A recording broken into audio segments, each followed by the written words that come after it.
말씀으로 여는 하루.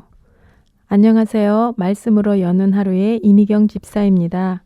오늘은 데살로니가 전서 5장 12절에서 28절의 말씀을 함께 나누시겠습니다. 하나님의 말씀입니다. 형제들아, 우리가 너희에게 구하노니 너희 가운데서 수고하고 주 안에서 너희를 다스리며 권하는 자들을 너희가 알고 저의 역사로 말미암아 사랑 안에서 가장 귀히 여기며 너희끼리 화목하라. 또 형제들아, 너희를 권면하노니 규모 없는 자들을 권계하며 마음이 약한 자들을 안위하고 힘이 없는 자들을 붙들어주며 모든 사람을 대하여 오래 참으라.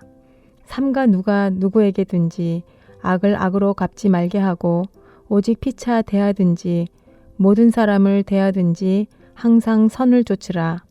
항상 기뻐하라. 쉬지 말고 기도하라. 범사에 감사하라. 이는 그리스도 예수 안에서 너희를 향하신 하나님의 뜻이니라.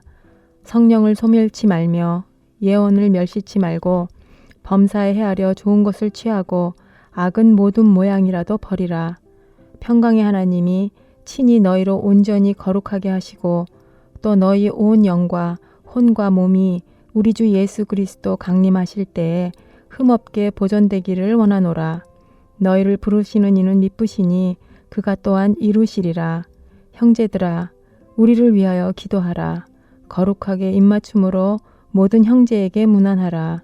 내가 주를 힘입어 너희를 명하노니 모든 형제에게 이 편지를 읽어 들리라. 우리 주 예수 그리스도의 은혜가 너희에게 있을지어다. 오늘 하나님의 말씀 가운데 16절에서 18절의 말씀은 많이 인용되고 목사님의 단골 설교 메뉴이기도 한 아주 익숙한 말씀입니다. 항상 기뻐하라. 쉬지 말고 기도하라. 범사에 감사하라. 이는 그리스도 예수 안에서 너희를 향하신 하나님의 뜻이니라. 여기까지의 말씀은 웬만큼 신앙생활 하신 분들은 다 암송할 만큼 아주 친근한 말씀입니다. 저도 이 말씀을 많이 듣고 읽고 암송도 하는 말씀입니다. 그런데 오늘은 말씀을 묵상하려고 읽다가 마치 한 번도 보지 못했던 아주 새로운 말씀을 발견한 것 같은 그런 생소함으로 다가옵니다. 하나님의 말씀을 묵상하는 것과 하나님의 말씀을 읽는 것은 둘 다 영적으로 매우 중요한 것입니다. 이것이 더 좋고 저것이 더 유익하다고 말할 수 없습니다. 말씀 묵상과 말씀 읽기는 비행기의 양 날개 같은 중요함이고 균형에 관한 부분이기 때문입니다. 말씀을 매일매일 일정하게 읽는 것은 성경 전체의 큰 흐름을 아는데 매우 중요하며 마치 큰 숲을 보는 것 같습니다.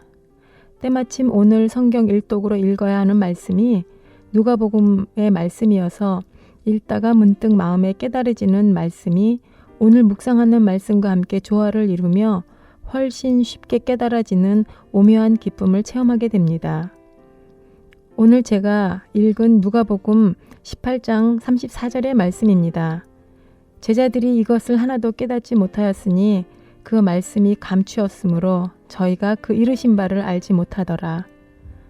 제자들은 예수님의 십자가 사건에 대해 미리 다 말씀을 하셨는데도 전혀 깨닫지 못합니다. 심지어 그 말씀하신 대로 십자가에서 돌아가셨고 사흘 만에 부활하셔서 여인들과 몇 제자들에게 나타나셔서 친히 본 사람들이 부활하신 예수님을 증거해도 제자들은 믿지 못합니다. 그런 제자들의 행동이나 반응이 이해가 안 되었는데 오늘 제가 깨달은 것은 저도 어떤 말씀에 대해서는 마치 제자들처럼 믿지 못하고 그리고 깨닫지도 못했던 것 같습니다. 오늘 데살로니가 전서 5장 16절에서 18절의 말씀이 지금까지 제가 알았던 부분보다 훨씬 더 넓게 그리고 깊게 깨달아지며 마치 제 눈에 그동안 감추어 있었다는 마음이 오늘 읽은 누가복음의 말씀을 통해서 생각하게 됩니다. 그 감추었던 말씀은 바로 이 한 말씀입니다. 그리스도 예수 안에서. 이 말씀이 나에게 오늘은 소망이 되고 할 수 있다는 믿음을 강하게 하십니다. 왜냐하면 19절과 20절의 말씀이 함께 연결되기 때문입니다. 예수님을 믿고 하나님의 자녀가 된 우리의 모든 바람은 말씀하신 것처럼 정말로 항상 기뻐하고 쉬지 말고 기도하며 범사에 감사하고 싶습니다.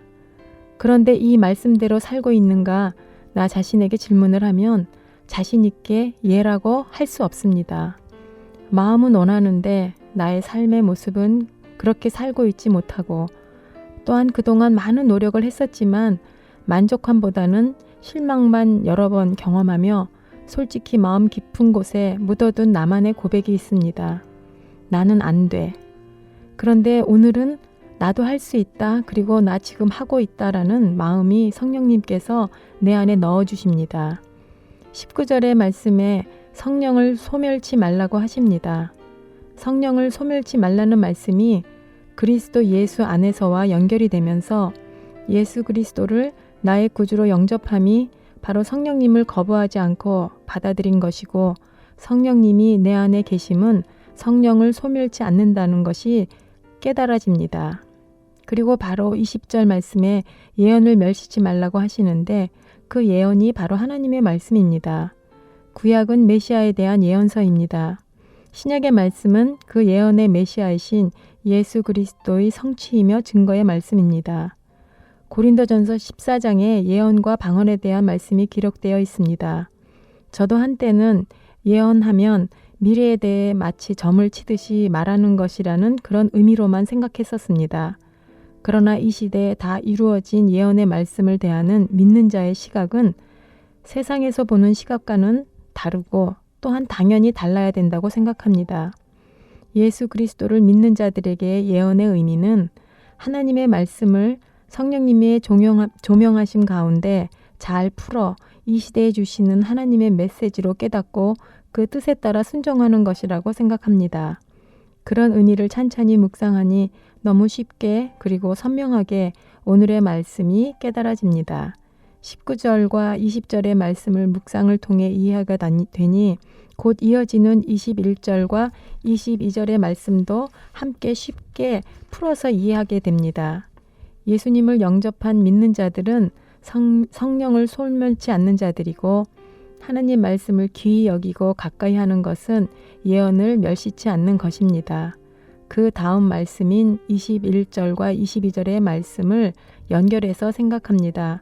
범사에 헤아려 좋은 것을 취하고 악은 모든 모양이라도 버리라는 말씀에 대해 무엇이 좋은 것인지 그리고 무엇이 악한 것인지를 세상의 기준이 아닌 하나님 말씀의 기준으로 알 수 있는 분별력이 생기기에 억지로가 아니라 물 흐르듯이 영적인 질서 안에서 하나님의 뜻을 분별하고 그 뜻에 따라 순종할 수 있기 때문입니다.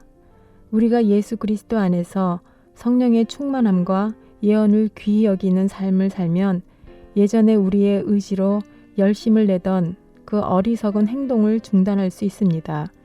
일부러 애를 쓰고 노력해서가 아니라 자연스럽게 성령 충만한 삶을 통해서 지속적으로 오늘 본문 16절에서 18절의 말씀, 즉 항상 기뻐하고 쉬지 말고 기도하며 범사에 감사하라는 말씀을 지키는 차원이 아니라 말씀을 즐기는 그런 성숙한 믿는 자의 모습이 삶에 자연스럽게 드러나게 됩니다.